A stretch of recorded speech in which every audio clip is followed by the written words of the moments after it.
back to Watchbox and Watches Tonight. I'm your host, Tim Mosso, and it is great to be back. I met incredible people. I saw incredible things. I flew around the world, and of course, I tried on some insane watches. But there is no place like home, and my home is right here on the web. Did you miss me? I missed you. Guys, this evening we're talking about epic micro editions from top brands, including, among others, Patek Philippe and Rolex. I'm talking about the coolest watches that I saw at Dubai Watch Week 2019, and of course, I am sharing your viewer wrist shots right here tonight on Watches Tonight. I need to remind you, the people who pay for these pixels and keep me cranking, thewatchbox.com, the best place to buy, trade, or sell a watch. My true home on the web, over 2,000 pre-owned and vintage watches available, and we are now global. As you know, I've been making the trips to our Singapore and Dubai affiliates during my voyage overseas, and we are also in Cape Town, Neuchâtel, and 2 locations in the continental US. I also have a new direct access model-specific email account where if you have questions for me about specific models that you see on my social media, either my Instagram or my YouTube, sometime I am the best source if you have these sales or purchase questions. If it's about a watch, I'm probably your best bet to answer the question. My team and I are standing by at tmosso at thewatchbox.com. And of course, join me on Instagram. I'm not going to hit 50K in 2019, not at this point, but help me get closer to 30. It is a labor of love, and all of my Instagram is video, including Instagram videos of the watches I saw in Dubai. Jumping into the box, Russell996 first in, joining us from the UK. T.O. Slayer Rock Forever. I went and I saw the Blue Oyster Cult proto-metal band on Saturday. Best BOC concert since the 70s. Edward Ledden of Sweden. Carlos SS from Panama. Hail Bop. Good friend John Chaton.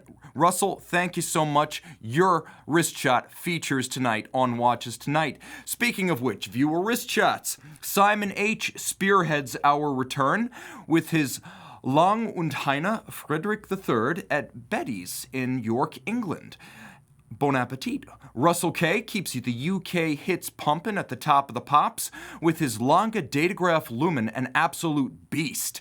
Edward B. and his Bulgari Octo, I believe the Middle East edition right there, celebrate Lewis Hamilton's Abu Dhabi Grand Prix victory. You know I love cars. And Matthew W. and his Chopard LUC GMT1 relax on holiday in the expanses of Oman. Send your wrist shots to Monday Mailbag at thewatchbox.com to see your analog on my digital. Jumping into the box, I can see Joseph Tyson, Mark S. from Brooklyn, Russell Crawford joining from Berlin, Eddie Landsberg asking, did you see my New York Times article? I'm going to check for it. WC from Dallas. We've got Logan Hall from Tennessee, Henry West, Horology Homies. We've got Locutus DeBorg, and we've got Kevin S. from snowy New York City. It's just about starting down here in Philly. All right. Magnificent micro editions. Let's talk about watches that are limited editions by any definitions.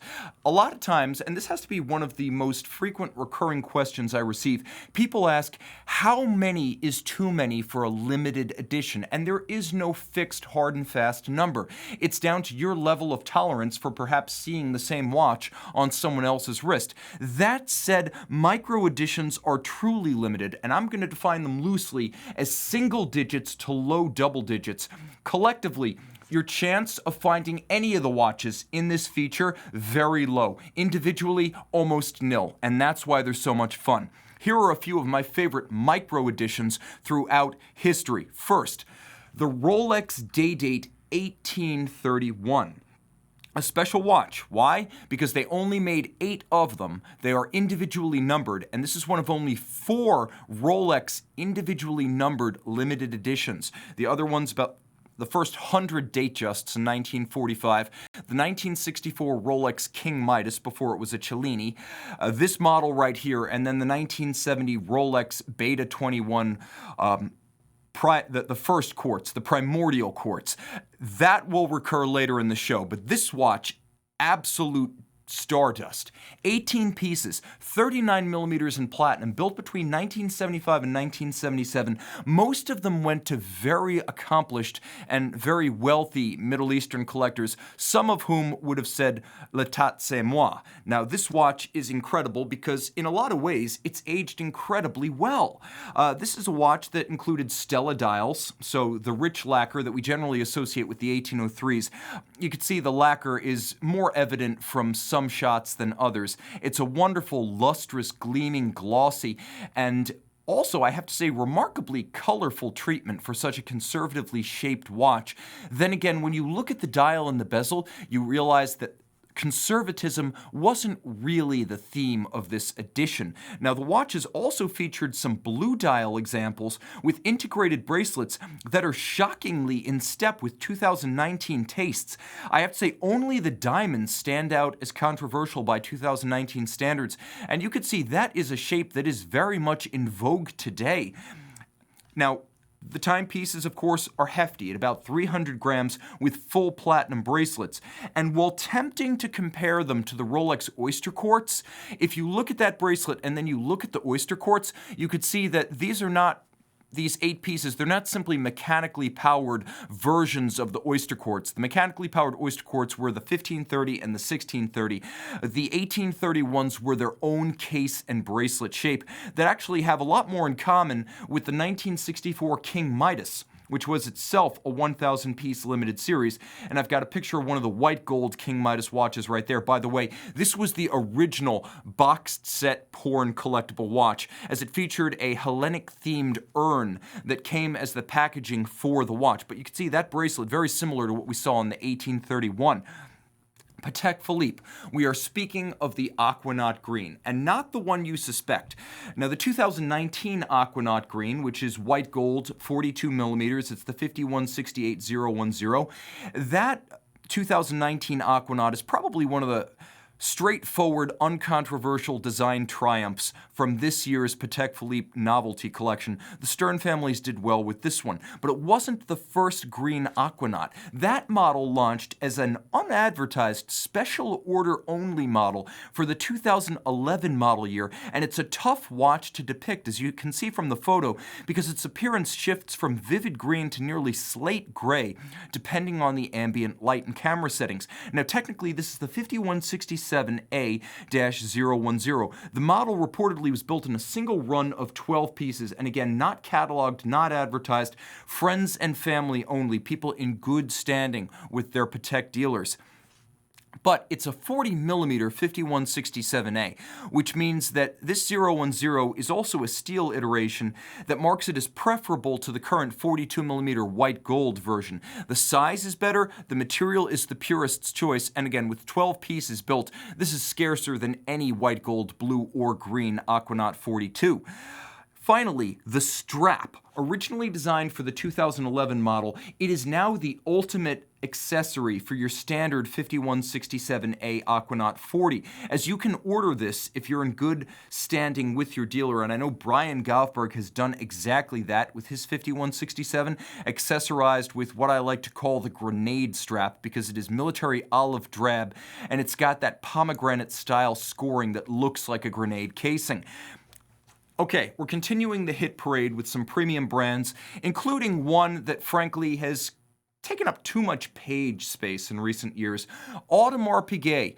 The Ballyhooed Royal Oak, but here's one as you've never seen it before. This was the Purists Pro 10th Anniversary Special Edition. How special? Well, 10 pieces for 10 years of the online watch collector community, Purists Pro, which also goes by watchprosite.com. Now, Dr. Thomas Mao, the site founder, is a longtime Audemars Piguet connoisseur and devotee, so AP was drafted to provide the first decade tribute to the website.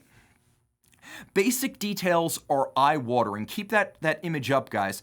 But it's a steel 39mm jumbo base model that was chosen as the starting point, and a blue-gray tantalum bezel and bracelet center links were added, so it is steel and tantalum with a blue dial, and it's the Royal Oak Jumbo. The reference was unique too, as this is the 15201 TS.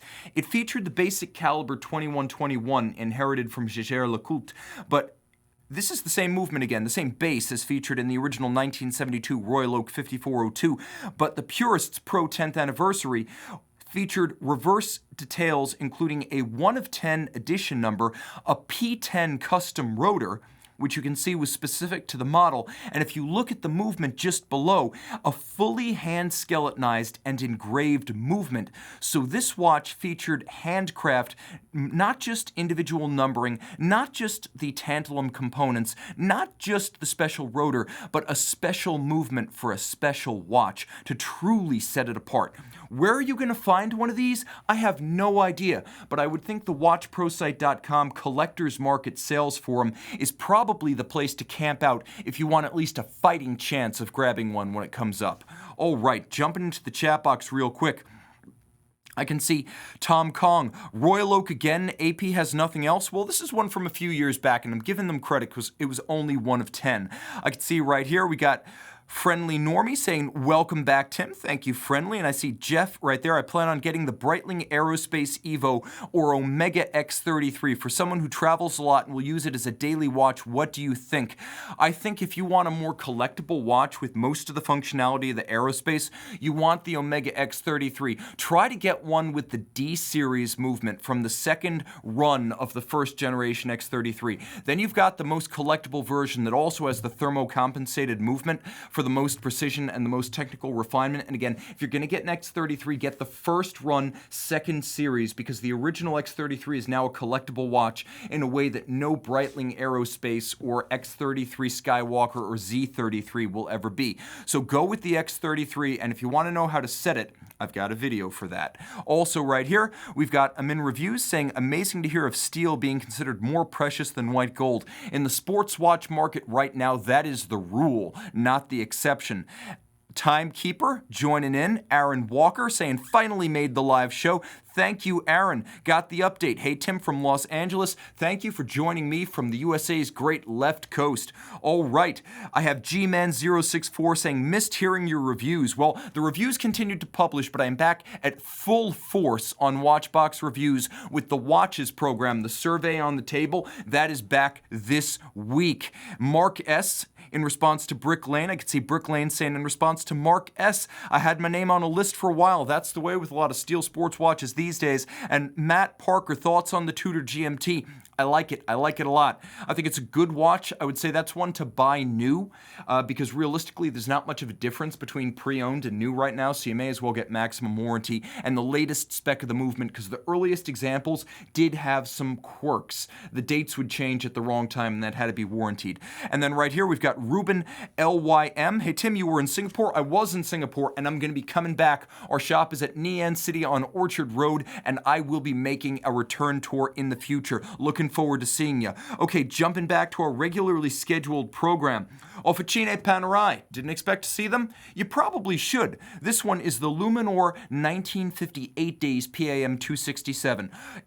A little bit of a side note. It's likely that between out-of-range models, the scarcest of the annual special series, regional specials, consolation releases for VIPs who missed out on limited editions, and boutique-specific runs, no mainstream brand has as many micro editions as Panerai.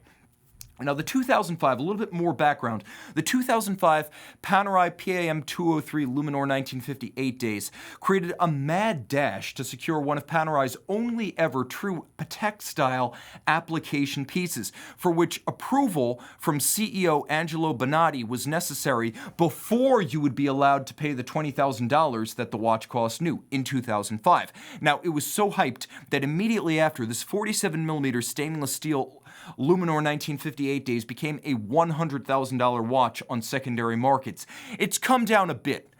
Not to $20,000, but like $50,000 to $60,000 today. But in 2006, you'd pay $100,000 to get that watch secondhand. And a vintage Angelus SF240 converted desk clock movement was the reason for the frenzy.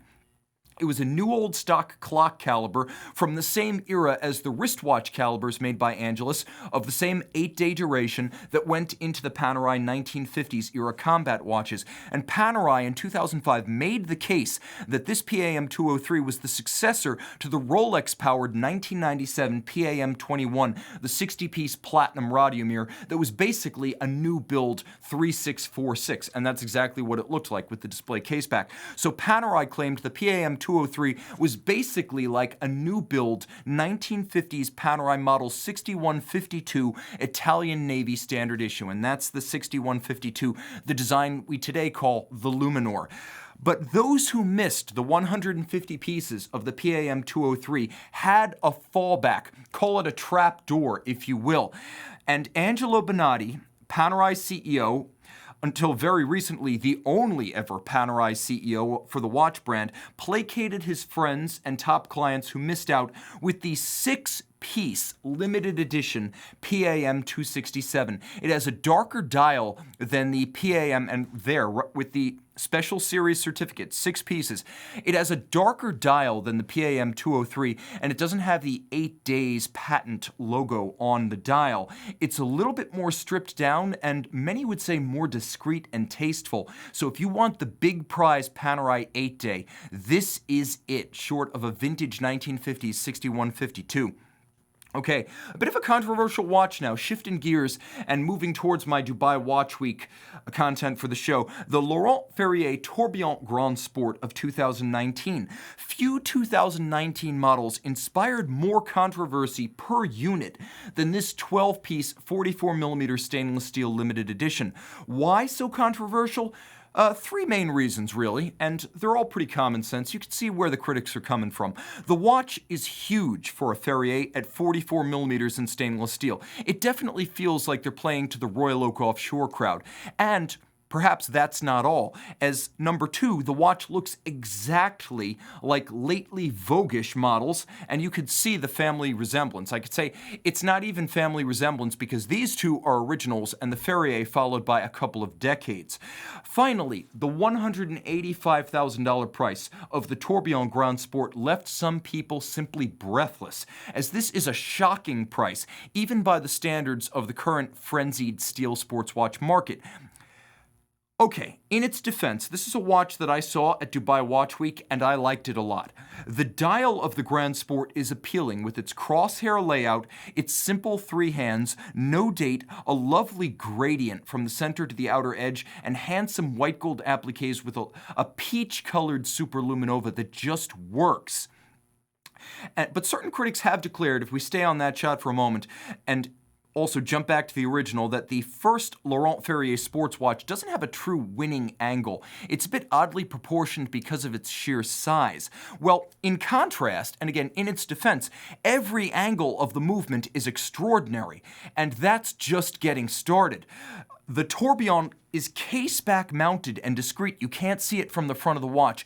This is a true connoisseur's configuration, and it is a double hairspring, double overcoil, 180 degrees out of phase, adopted from the 2010 Laurent Ferrier Tourbillon double spiral that won the GPHG Men's Watch Prize that year. You could see that tourbillon with 4 interior angles just on the tourbillon bridge and everything black polished. That's as good as it gets. And that is a caseback for which Patek Philippe's Nautilus and Aquanaut, AP's Royal Oak, and heck, even Vacheron's recent Overseas have no response. Laurent Ferrier doing everything right with that 80-hour Besançon chronometer movement. The reverse vista of this watch features ruthenium-coated bridges and plates, and again with a Besançon chronometry certificate as a fully cased-up watch. This timepiece has a lot going for it, and you'll note up at the top of the caseback, 1979 Le Mans 2019. Why? To celebrate 40 years of Laurent Ferrier's podium finish at the 24 Hours of Le Mans, and he was driving a Porsche 935. So he's like a lot of us, including yours truly, a car guy and a watch guy. Now, this watch has 100-meter water resistance, which means it's a more viable near $200,000 super sports watch than the machine-finished Richard Mille products that dominate this segment of the sports watch marketplace. And that's how I would assess this Laurent Ferrier Tourbillon Grand Sport. It is not an overpriced Nautilus so much as a competitively priced 12-piece Richard Mille killer for people who know the difference. And here's where I pivot to other watches that joined that Laurent Ferrier in Dubai. But first, let me jump into the chat box and see who's watching and what you're saying. We have NKH, greetings from Iran. Thank you for staying up super late with me from Iran. I know it's the early hours of the morning there. We've got Vegas Milgauss saying gloriously ridiculous with regard to that Laurent Ferrier caseback. Vegas Milgauss, you of the white dial Milgauss, you know your stuff. I agree with you. And then right here we have Cull Obsidian. When you could, in theory, buy your ultimate grail collection for the price of the Ferrier, you have to wonder what they're actually offering. They're offering that watch to the person who can buy the Ferrier and his entire grail collection. Next level. I hate to say it because it sounds snobbish, but that guy's not counting pennies when he's writing a check for 185 grand for that watch. Likely, he's buying it to drive his vintage Porsche 935 at the Monterey Historics. And then right here, Jeremy Lim, welcome back, Tim. Jeremy, it's good to be back. Thanks for the shout out right here. And I see Edward Ledden saying, was Ferrier trying to screw up the market by combining Richard Mille pricing and Patek Philippe design?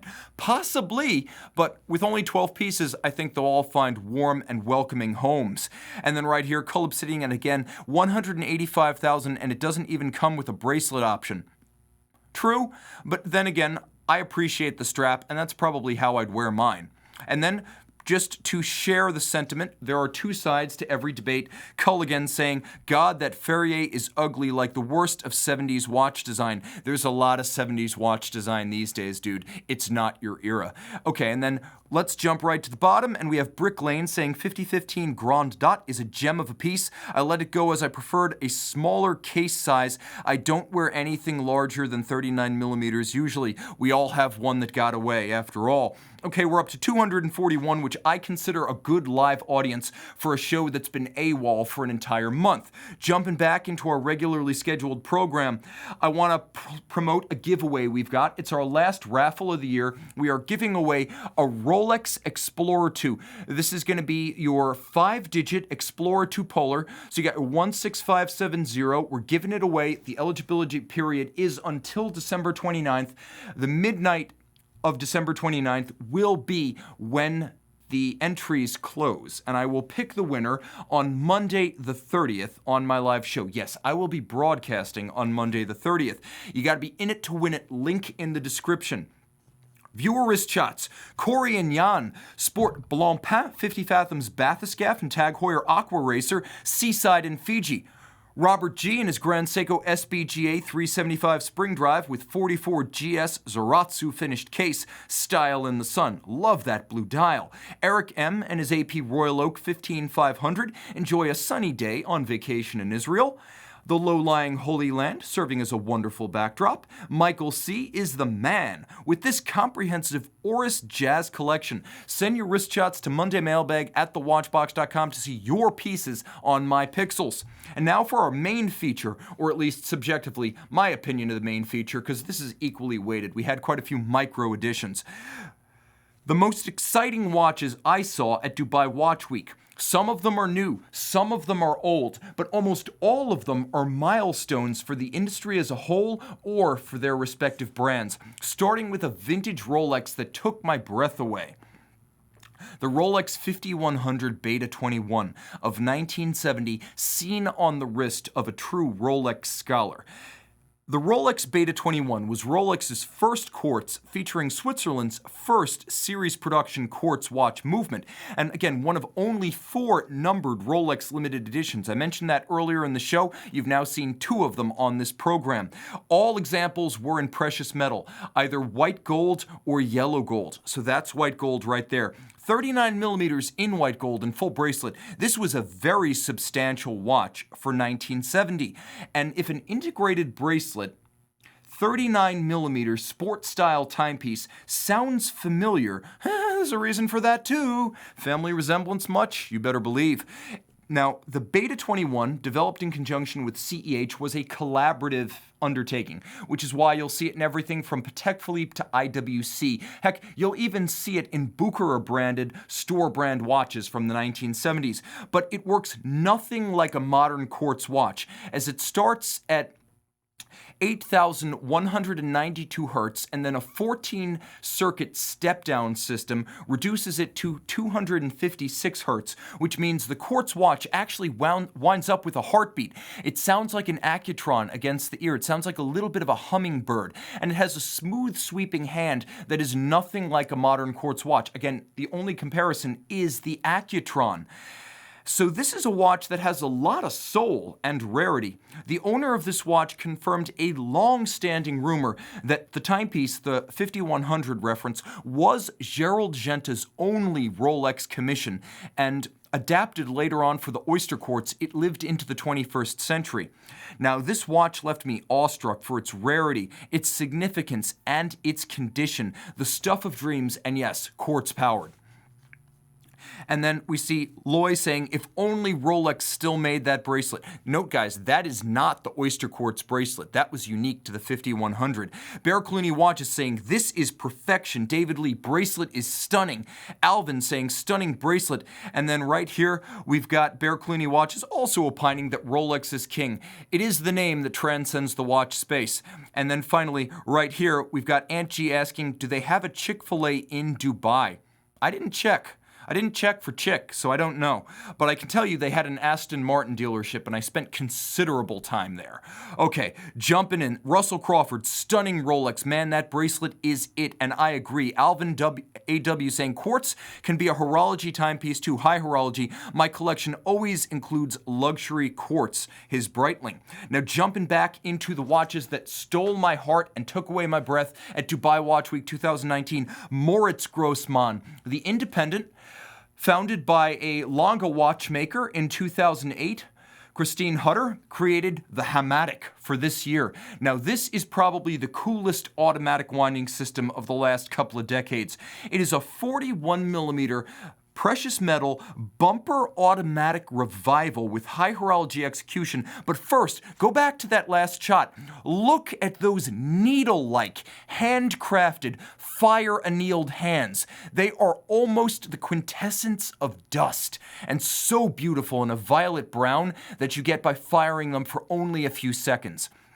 Now, moving back to go forward, remember the Omega bumper autos of the 1950s? Oh, there's your caliber 354 right there. Well, this is revived in high horology form by the new caliber 106 in German silver, entirely hand-finished. You can see the systems of springs, levers, and wheels, all of it hand-executed with clear sapphire pivots and jewels set in chaton. Note that the screws are also that violet brown fired color that you get with the hands on the dial side. And exquisitely, it features a 72-hour bumper winding power reserve, and the whole thing is less than 12 millimeters thick. Not the movement, the watch. You'll also note how the plates and bridges are freehand engraved. Finally, Moritz Grossmann's first automatic movement is off to a flying start at a frankly reasonable $47,000 US. And again, all of it handmade inside and out. They use welded lugs, not conventional machined case components, to create the sharp break between the case flank and the lugs. So from the outside in, everything is hand executed by a company that makes far less than 1,000 watches per year in old glasuta style. Next up, the Charles Frodsham Double Impulse Chronometer. Spoiler alert, this is my pick for coolest new watch of 2019. Can we go full screen? Great job, guys. And my personal favorite from the show, the one I would buy with mine own dinero.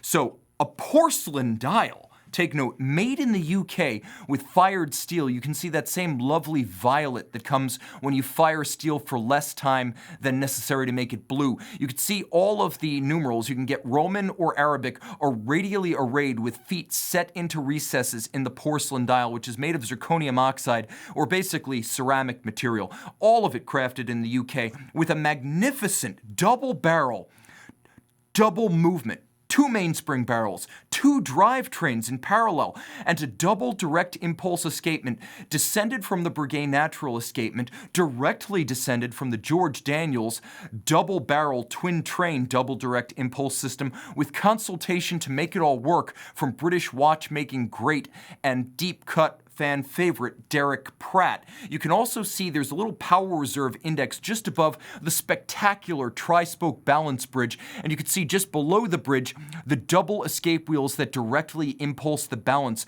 all of it finished in a very old English London pocket watch style.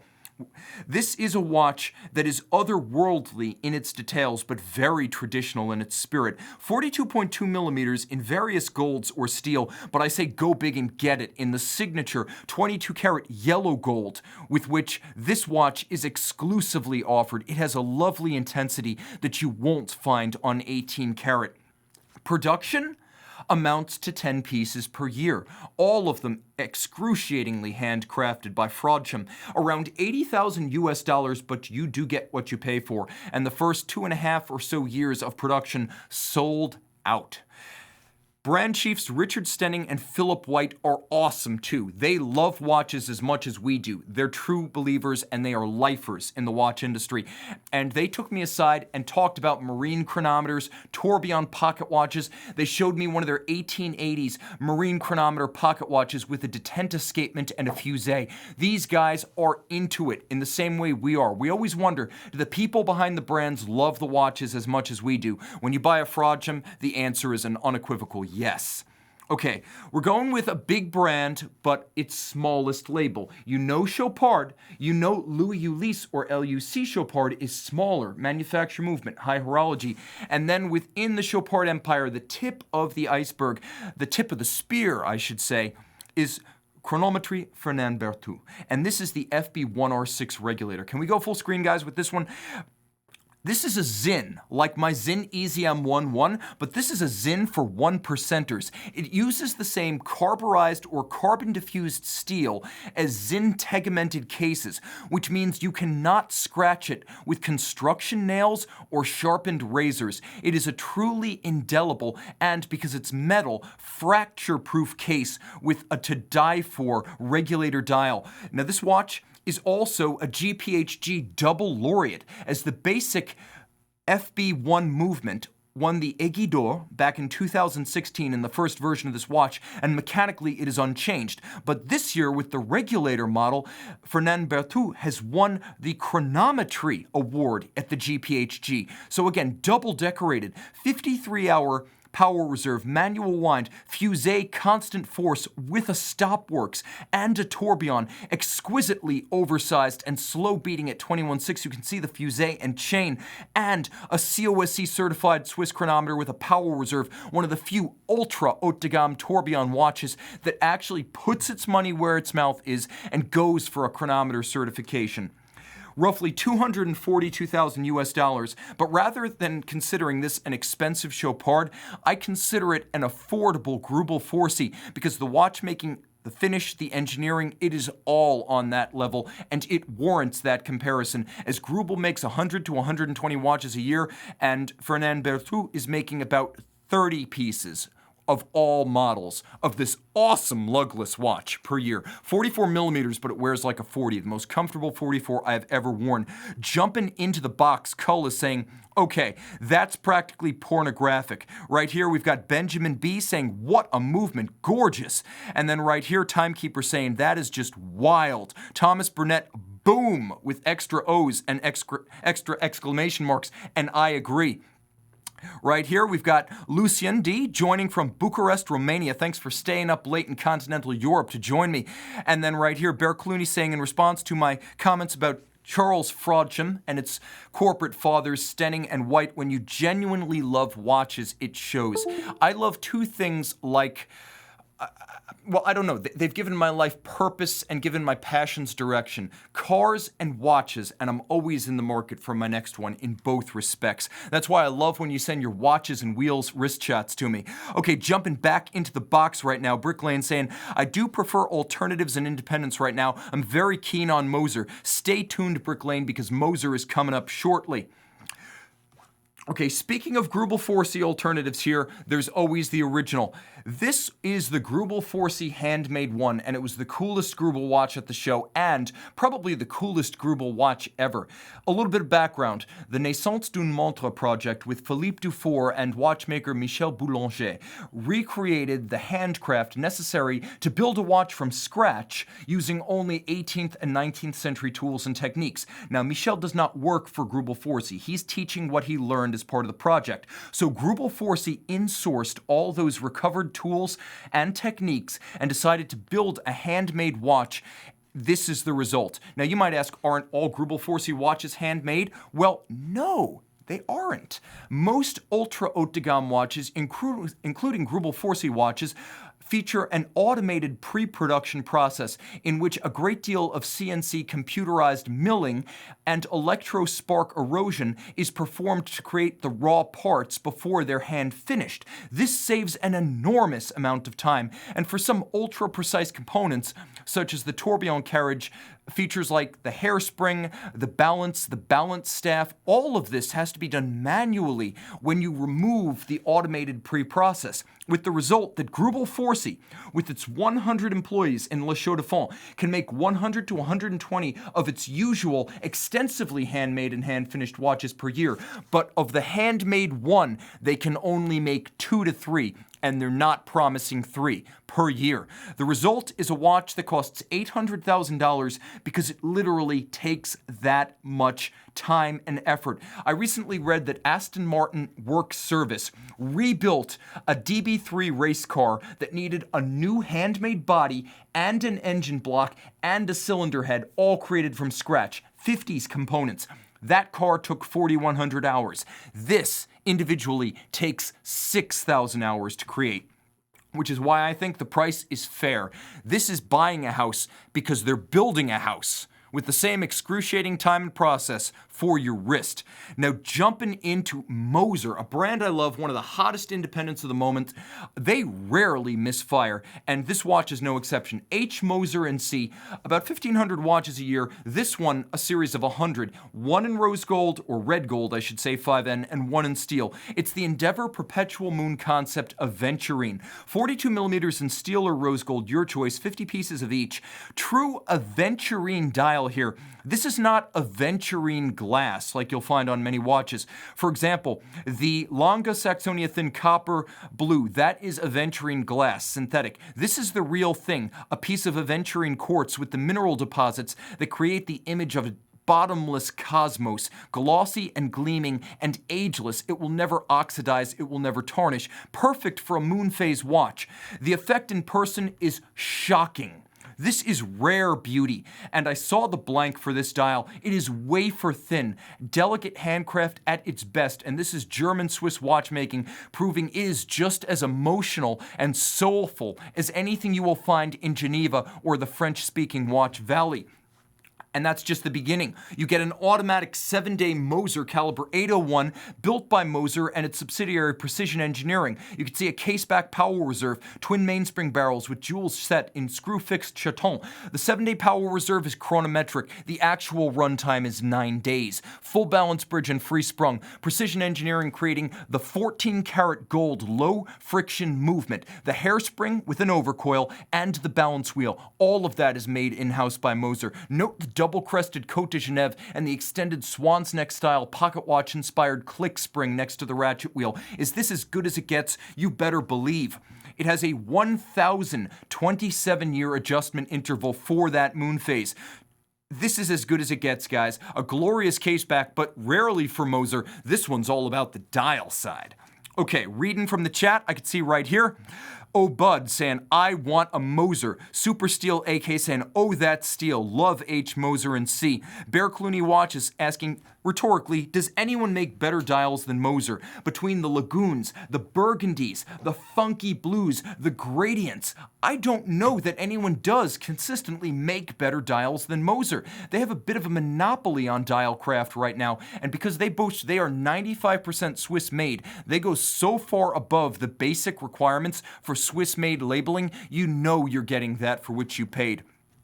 And then Robert Velasquez saying, one of the best indies, hand down. Rob, it's good to see you in the chat box. Welcome back to Watches Tonight right here. And I have to say, Rich Buddy is mentioning it's a deal at $37,999. The steel model is an even better deal at $34,900 US. You are not paying the precious metal premium when you get that watch in real steel. And something, Moser is awesome. The crazy Moser deals are disappearing slowly. They are a true collector's watch, a true horology enthusiast's watch. That is a fact. Let's keep this one inside the hobby because I don't want to see these marked up or waitlisted past the point where the true believers can't get them. All right, jumping back into the program. Guys, viewer wrist shots. You guys loaded viewer wrist shots over the 4 weeks that I was gone, and I had to pick, so I'm sorry that I couldn't feature all of you, but I look at all, I acknowledge all, and I am grateful for all. Brian P. and his Tag Heuer Aqua Racer at the pool during an Arizona fall lead off our wrist shots. Larry D. from LA enjoys Puerto Vallarta with his Müller Glashütte Sea Battalion GMT, a small German brand we don't often see on the show. Will, also from LA, joins with his Rolex Submariner No Date. And Jeremy C., a car guy after my own heart. Remember, I am always shopping for my next car and my next watch, doubling up with his 911 Turbo and his IWC Big Pilot Perpetual Calendar Top Gun. Guys, I have an email address that is specific to watch-centric inquiries. If you've got specific questions about watches you see on my social media, Instagram or YouTube, go directly to the source, tmosso@thewatchbox.com. My team and I've hand-selected our best and most knowledgeable enthusiasts. We are all looking at this, and I see every email that comes to this box. So tmosso@thewatchbox.com for any and all sales purchase inquiries that are product-centric. Remember to send your wrist shots to the Watchbox at mondaymailbag@thewatchbox.com to see your pieces on these pixels, your analog on my digital, and your watches on this box. Remember, I'm giving away an Explorer 2, link in the description. It's our final giveaway of the year. To everyone who made our comeback show a success, thank you. Great chat, great interaction. We're rebuilding the audience, and Watches Tonight is back on track. I'll return with the Watches program this Wednesday morning on Watchbox Reviews. There is no place like home. Time out, Tim out. Thanks to you, thanks to my crew, and thanks for logging on.